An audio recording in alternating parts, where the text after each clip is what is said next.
Welcome back to the MovieMuse podcast. It's been a while, but following our recent 80s movie quiz live broadcast, the MovieMuse team are back in action. On the pod today, we've got Simon, the ever-eternal optimist Burton. Hello. Miserable Matt Corn.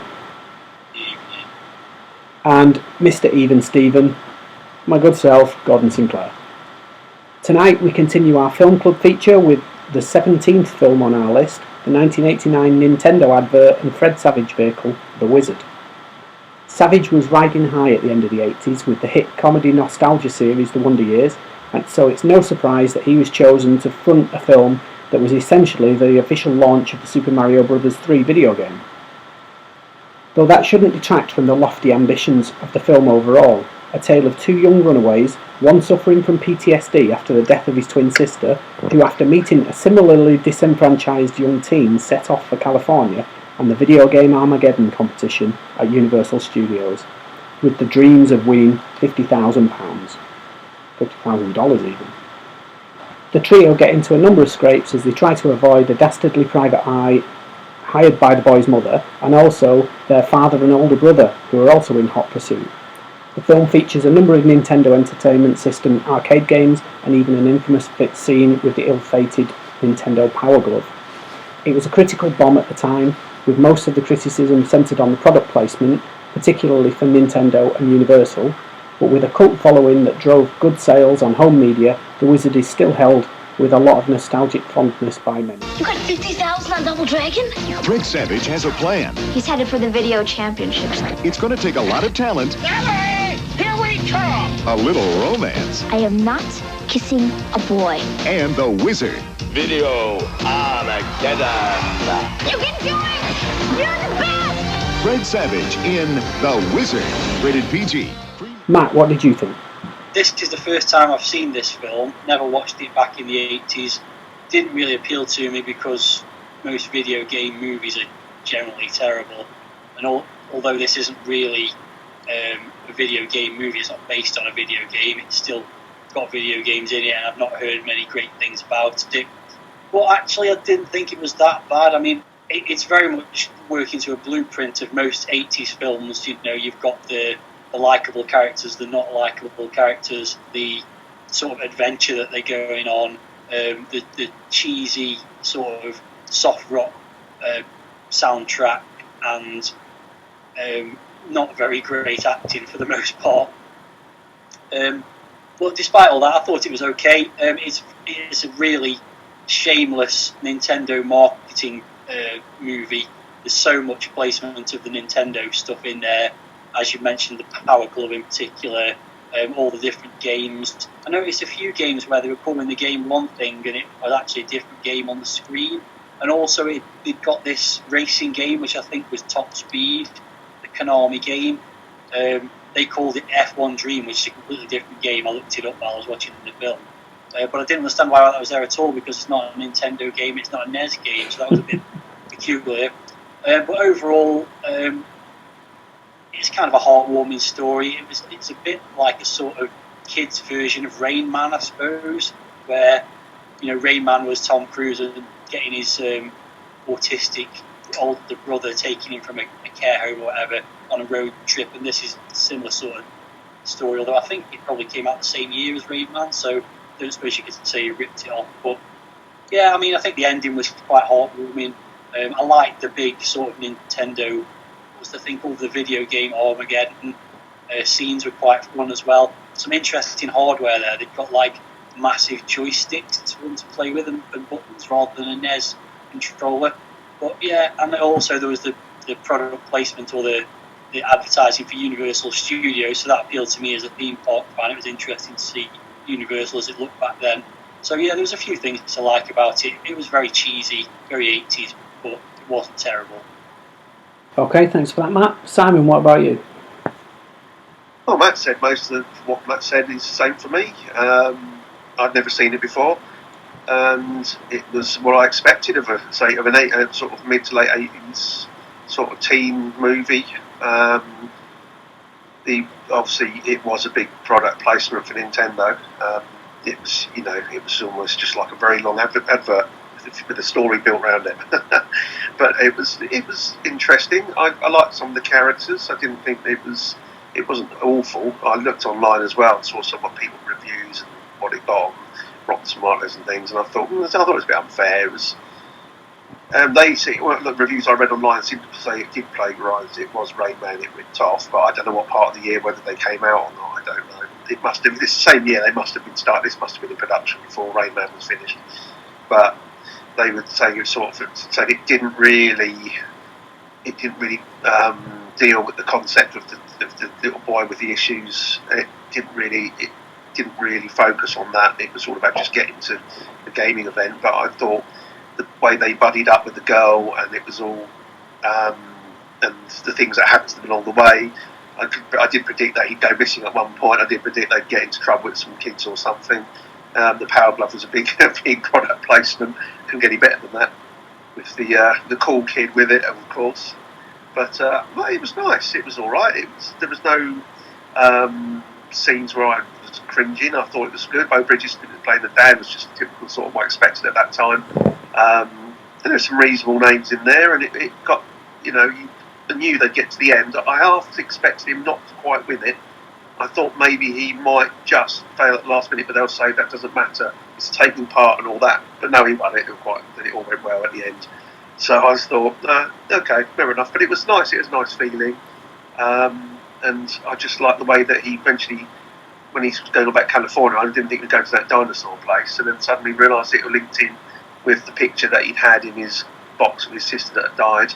And yeah, it was just all a nice ending. So yeah, it was very on the rails, but I actually quite enjoyed it. And because it had video games in it, I'm not a NES fan. I don't know anything about this, the Nintendo at that time. Obviously, for Americans, it was a big thing for them.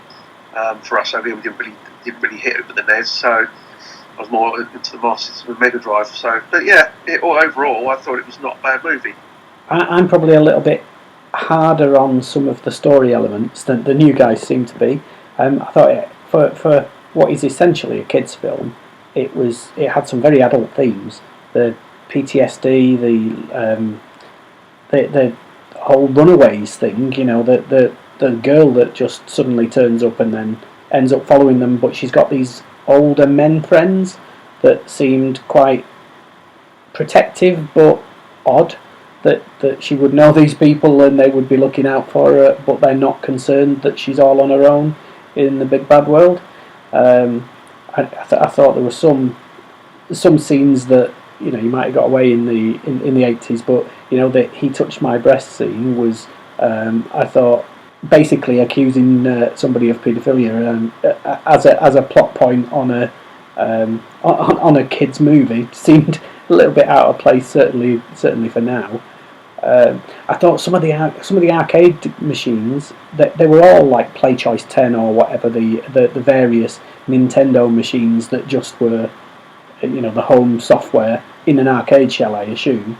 But they were talking about playing Double Dragon, and I was expecting to see Double Dragon, and then I saw the NES version of Double Dragon in an arcade shell, and it was just so disappointing, because as a video game fan I would have loved to have seen the real Double Dragon there, and seen them playing in our world rather than in Nintendo's world. So it was a bit disappointing in a lot of ways. The other thing I found really odd was Bo Bridges and Christian Slater just didn't seem that bothered that the two boys were missing. They went on a road trip and had some nice bonding. They didn't seem actually to give a damn about the two other boys that were missing for the most part of the film. It was all about getting one up on the bounty hunter. So yeah, that was a bit odd as well. So I think it was typical 80s fare. It was like a poor man's Over the Top or something. With the bonding seems to be the main thing, bonding between the brother and the two brothers and the brother and the dad and that kind of thing, based around a theme. But it was such a missed opportunity.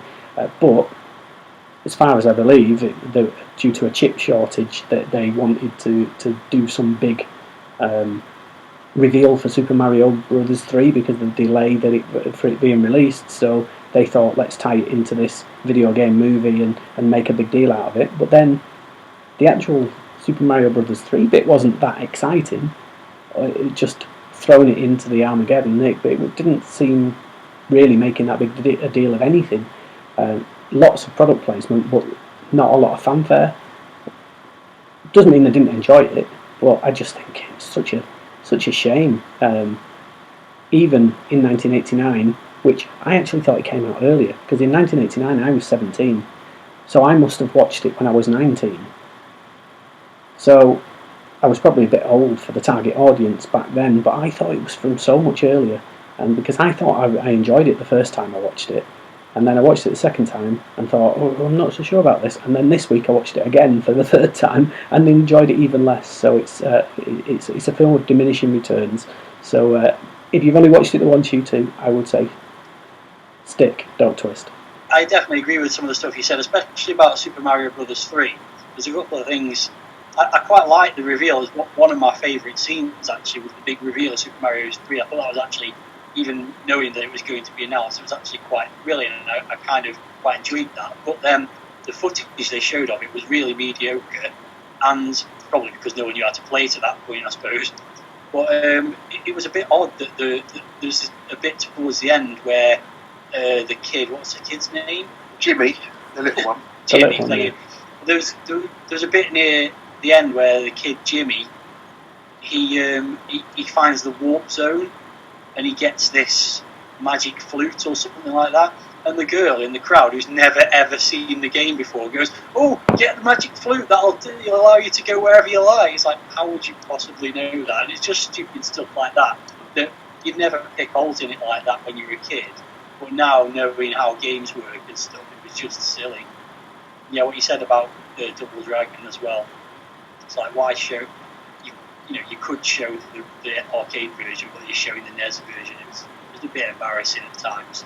The amount of NES coverage. You haven't even talked about the Power Glove scene yet, but we'll get onto that. Yeah, well, I was just going to talk about favourite scenes, and I don't know whether the Mario 3 is yours. I think mine has to be the Power Glove one, just because it's so over the top ridiculous. That this kid is so ultra cool. He's the only person in the world who's got this glove, and the way that he's driving the car with it is just unbelievable. I loved it. That was proper 80s cheese.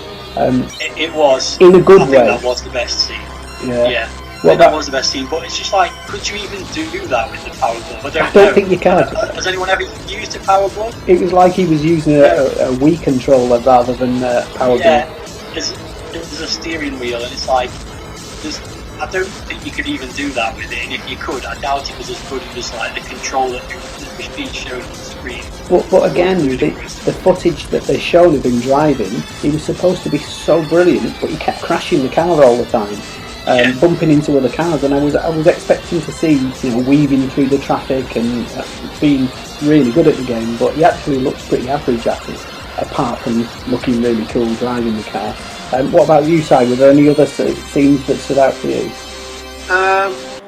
The little spat in the town with between the child catcher and his dad and his brother. I thought what I liked about it, he swept his car up and he couldn't leave it alone, and he went back. The other guy said, well, all right, then I'll tell you what. He turned around and smashed him head on and wrecked his engine from behind, and then he was able to drive off and the car was in bits. But the scene I thought was in a similar vein to that, when they went to that restaurant, Emotelli place, and he was in the phone box. I had a funny, for some reason I thought they were going to spot him and going to smash straight into him in the telephone box and completely take him out, but no, they didn't see him, and he gets their car towed, but in a matter of about half an hour, it's not only been towed, it's in the scrapyard and it's in bits. And then you can get a car and then get it taken, scrapped down to literally nothing, and then they rebuilt it.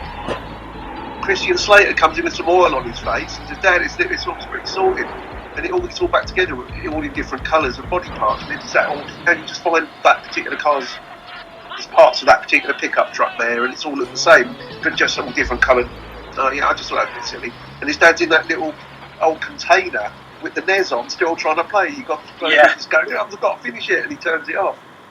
I thought that was silly, but I didn't mind those scenes. I thought it was a bit silly, but it's just what it is. Yeah, I think that was probably my biggest problem with the film, is that I felt like there was a lot of good slapstick 80s humour in there, but then they threw in all the PTSD and the runaway children and things that just didn't fit in that kind of, family friendly comedy that they built. I just felt it just was a bit strange. What about characters? Did any of the characters stand out for you? Well, that girl Hayley was confident, and she was, when I thought she was, she fit the part well of that kind of meeting this kind of confident girl. She's a little bit old, slightly older, and the way she sort of took charge. And I like the way they all tried to try and make money to try and get enough money to get to LA, and trying to do all different bits and pieces. And then, but it just, in character wise, I didn't mind the child guy was a bit annoying, but he was playing it exactly as you expected of that era, of that kind of nasty character. But at the end, even he cheered when he won the bloody thing. Oh, I know that kid. Yeah, I know. Been trying to abduct him for about 2-3 days in this show, mate.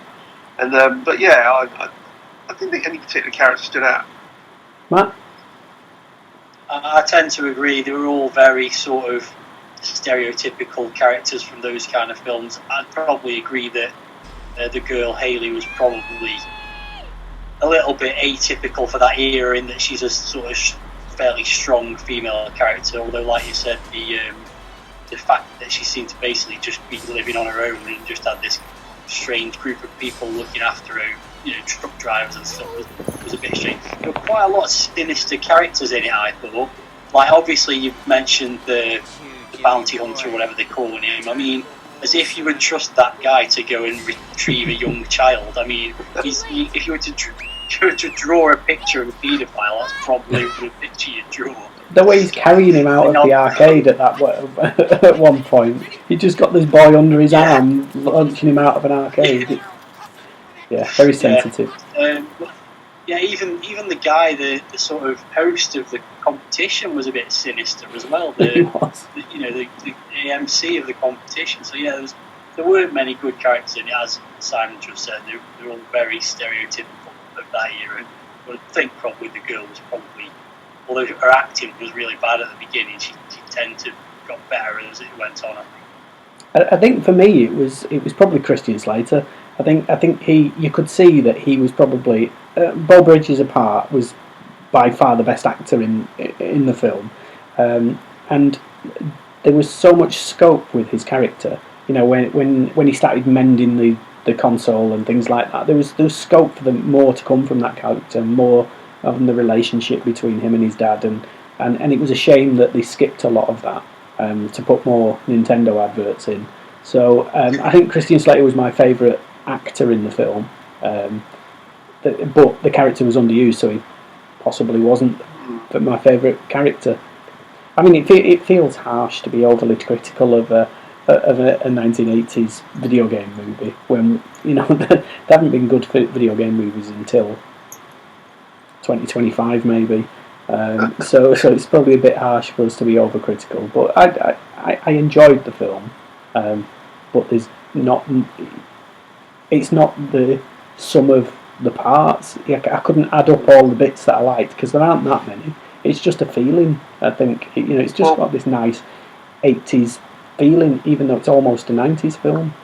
Yeah, I'd say the same. It's just it's kind of a sort of familiarity of those kind of films with the video game stuff added, just makes it a nice film for people like us to watch. We grew up watching those kind of kids adventure movies, and we also grew up playing video games, so it just sort of works. I think if I'd watched it 10 years ago or even 20 years ago, I'd have thought it was terrible, but because I watch it now and got nostalgia on my side as well, I think that would definitely help. Just saying, when I was watching it, I googled the characters and the actors in it just while I was watching the film, and the guy who played that bounty hunter stroke paedophile stroke kidnapper, he came second to Mark Hamill as becoming Luke Skywalker. Really? Oh my God! He was the second. He was the second choice. What a difference that film would have been. And then the girl who played that Hayley, she's called Jenny Lewis, and she fronted a band that you probably won't know them, but they're an indie rock band, sort of American type indie rock band from about mid-2000s. 2005, I think their biggest album came out, and I actually got it. And I actually didn't realise she was the same until I checked. I was like, what? She was the lead singer of Rhino Kylie? No way. Yeah. Like the Luke Skywalker thing, I was like, yeah, go on. He'd be smashing spaceships into other people and touching breasts and stuff. It was brilliant. I think we've exhausted what there is to talk about a pretty run-of-the-mill film, but let's go around and give our scores out of 5 then. So, Simon, what are you giving The Wizard? I'm going to give The Wizard a solid 3.5 out of 5 today. Generous. So Matt? Yeah, that is generous. It'll be a solid 3 out of 5 for me. Inoffensive is probably the best way to describe it.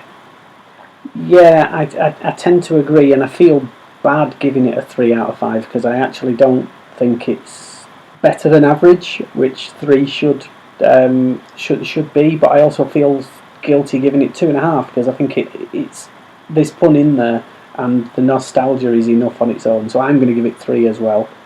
So that gives us a score of 3 point something out of 5, which is 3.2.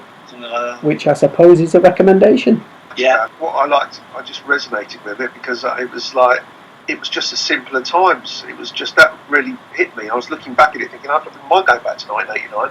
I know there's been advances in technology and games and stuff and all sorts of things, but I like the fact that they're in a world where there's no internet, no mobile phones, and they've just got, it's about what they've got to do for themselves, and they can't just. It's not, let's look on our phone, let's quickly see, we get a bus from here, we can get, they don't know, there's nothing you can do. That's really true, and I hadn't thought of it like that. Apart from when they rang the Nintendo power line to get all the tips for the games, and that took me back, and I was thinking, God, I never did ring one of those, but I remember them being advertised in all the magazines and what have you, so it was a simpler time, and that kind of gives me a little bit more fondness for the film now, thinking about it. That's what I liked about it. I just like that.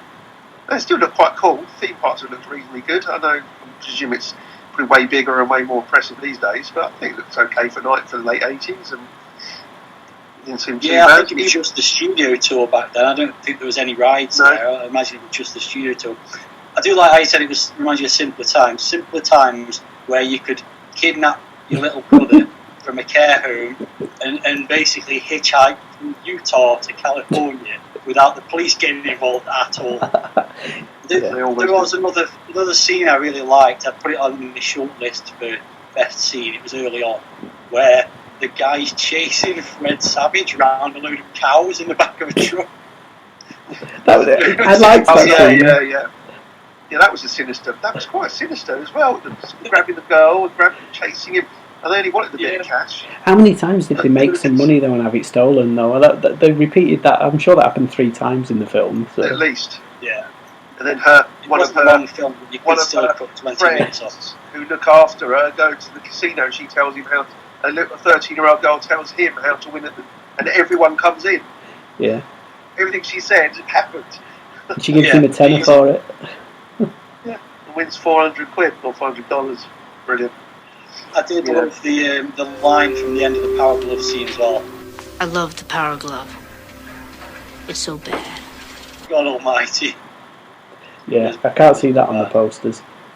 So I think that basically means that The Wizard is stupid fun. Yeah. Fun but stupid, not stupidly fun. It was the perfect kind of film to watch in this time where we just need something to cheer us up a bit. I mean, in this depressing time. And they even had things like New Kids on the Block in the soundtrack. Did hear New Kids on the Block in the background? Yeah. So I think that's fair enough. And like you say, Matt, in these very strange times, it's almost the perfect film to sit back and watch while you're trapped in your house on a sunny Sunday afternoon.